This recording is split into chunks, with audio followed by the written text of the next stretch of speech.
Halo tretan nang ematura tradisi polma kompol sanak family sebelum resepsi pernikahan. Tujuan dari acara ria tak lain situng silaturahim, dua musyawarah terkait kelancaran acara, bernomor telok aria sepaling penting iaitu pernyonan bersama samo kedua mempelai tetia keluarga sesakinah mawaddah dan rahmah.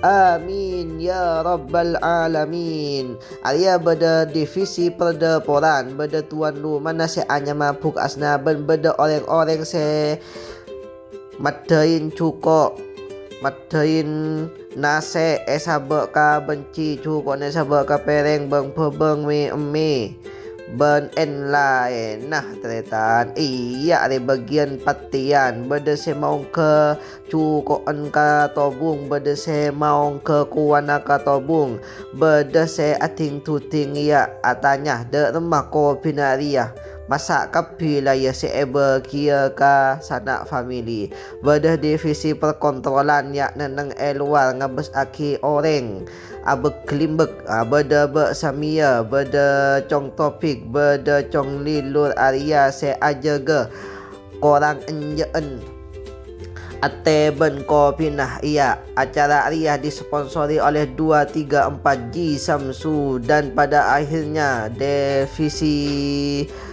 perdapuran sudah melaksanakan tugasnya yaitu memberikan suguhan kepada para sanak famili yang akan bertugas nantinya pada resepsi pernikahan sehingga resepsi pernikahan bisa berjalan dengan lancar, sukses dan penuh hikmatan tretan sateja. Oh iya, palon ria ki nenang bulan sabal teti orang-orang ria akompol kada kaangkui musyawarah terkait dengan kelancaran dan kesuksesan acara resepsi pernikahan nanti.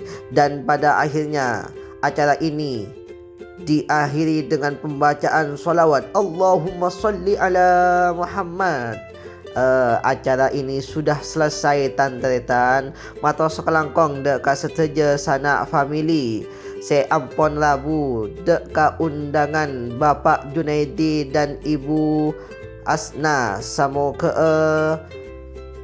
pentuan epon sanak family tetia pentuan se sangat berharga bagi kami. Dan divisi perkemboan sudah melaksanakan tugasnya. Semua piring, cangkir, tobung, banci dan lain-lainnya sudah kemet kompol tretan.